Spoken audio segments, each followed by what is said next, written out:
Skandal në Francë ofendoi protestuesit feministe gjatë një shfaqje teatrale. Gruaja e Emmanuel Macron mund të përfundojë në gjyq.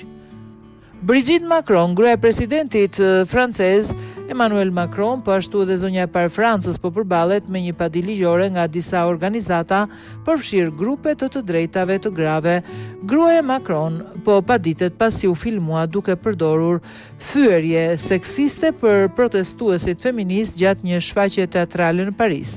Më shumë se 300 gra, konkretisht 343, një numër simbolik në historinë e feminizmit francez, ngritën padi kundër zonjës së parë për fyerje publike.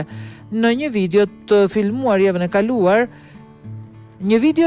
javën e kaluar, tregoi Macron duke diskriminuar pas skenave në teatrin Folie Bourget në Paris me Ari Habitant, një aktor dhe komedian francez i cili më parë ishte akuzuar për përdhunim. Macron po ndiqte shfaqjen e tij së bashku me vajzën dhe disa shoqe.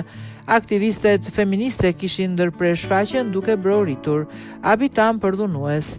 Macron 72 vjeç e pyeti Habitant se si ndjej kur ai tha se ishte i friksuar ajo, ju referua protestuesve si me termin budallaliqe dhe shtoi se nëse ato ktheheshin do t'i hidhnin jashtë. Ajo është zonja e parë e Francës, fjalët e saj ka rëndësi, tha Juliette Capellet, një avokate që përfaqëson grupet feministe që ngritën çështjen. Ajo gjithashtu theksoi se ka një dallim të madh mes fjalimeve publike të Macronit dhe asaj që ajo mendon vërtet. Ndërkohë, magjistratët e kishin ndaluar hetimin e akuzës për përdhunim ndaj Habitant vitin 2021 për shkak të mungesës provave, ndërsa ky vendim u konfirmua nga apeli vitin e kaluar.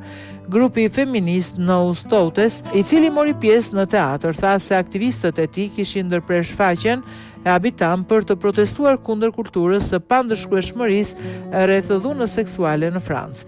Më vjen keq nëse e kam lënduar gratë viktima, nuk mund të pendohem për to. Është e vërtetë që unë jam gruaja e presidentit Republikës, por mbi gjitha jam vetvetja. Kur jam në privatësi, mund ta lë veten të lirë në një mënyrë që mund të mos jetë gjithmonë e duhur, deklaroi ajo.